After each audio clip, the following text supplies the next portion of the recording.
From the Lakeside Newsroom of the Henrico Citizen, your hometown news source since 2001, this is the Henrico News Minute with publisher Tom Lapis. COVID-19 making a comeback. We'll tell you what you need to know to keep yourself safe. And a new candidate for a newly redrawn House of Delegates district. We'll tell you about him coming up in today's Henrico News Minute for Thursday, May 19th, 2022. It's brought to you today by the law firm of Barnes & Deal. And now for the news. COVID-19 cases are on the rise again nationally, and Henrico County is no different. The county has witnessed an average of just more than 3 new hospitalizations a day during the month of May so far. That's near the highest daily average of hospitalizations that it has seen during the pandemic.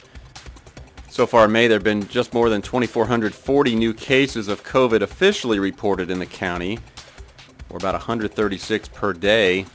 During the previous 18 days, there were only 989 new cases reported. Now, officially reported case counts are not nearly as meaningful as they once were, since so many people now test at home, but the numbers do provide some general perspective.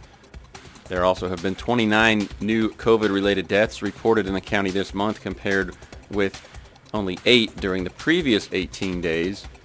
Henrico's positivity percentage among PCR testing encounters in the past week is nearly 22%.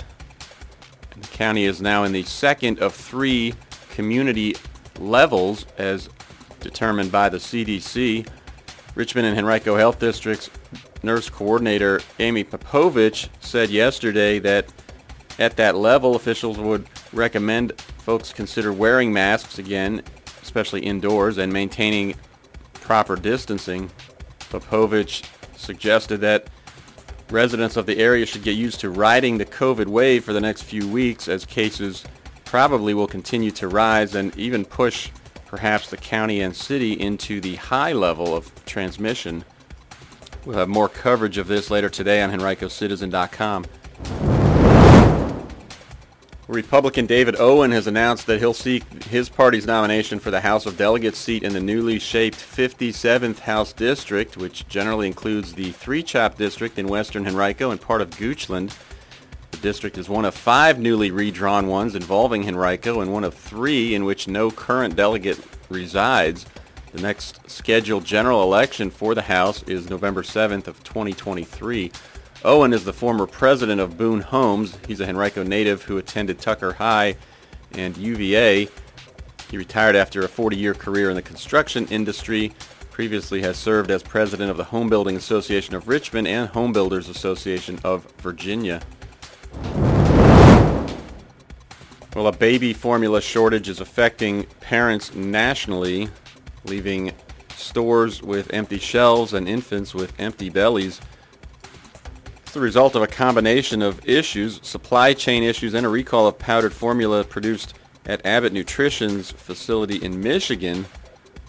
Now, officials are urging families not to dilute existing supplies of formula and cautioning against obtaining breast milk from others who may not be known to the individuals.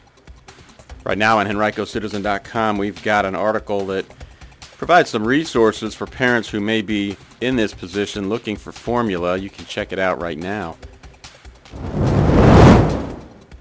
Well, with weather expected to push 100 degrees this weekend, Henrico County Recreation and Parks officials decided it's a good time to open the county's 4 spray park locations. They did that yesterday, a few weeks earlier than anticipated.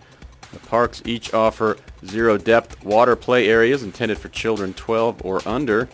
They will generally be open from 9 a.m. to 7 p.m. through Labor Day now, weather permitting. They're located at the Duncroft Castle Point Park on Francistown Road in Glen Allen, the Twin Hickory Park on Twin Hickory Road in Glen Allen, the Short Pump Park on Pump Road, and the Eastern Henrico Recreation Center on North Laburnum Avenue. Well, for 16 years, the Fairy Godmother program of the Collegiate School in Henrico has been providing students of Jackson-Feild Behavioral Services, a nonprofit that treats children with severe mental health disorders, with a once-in-a-lifetime opportunity to go to prom. Students from the school volunteer their time with the program throughout the year, helping to acquire prom dresses and other attire. Last weekend, they transformed the Jackson-Feild Recreation Center into a glamorous boutique with endless racks of dresses, shoes, accessories, and even a table dedicated for makeup. Now, the program was created back in 2006 by a Collegiate School parent who was involved with JFBHS. It's continued to evolve since then. This year it served about 30 students from Jackson-Feild. You can read much more coverage of this right now on HenricoCitizen.com by clicking on Community. Today's Henrico News Minute has been brought to you by Barnes & Deal. Barnes & Deal has emerged as a highly respected family law firm over the past 3 decades with the resources, skills, and experience necessary to handle high-asset divorces and other complex family law matters across Virginia. To learn more, visit barnesfamilylaw.com, that's BARNES, or call 796-1000.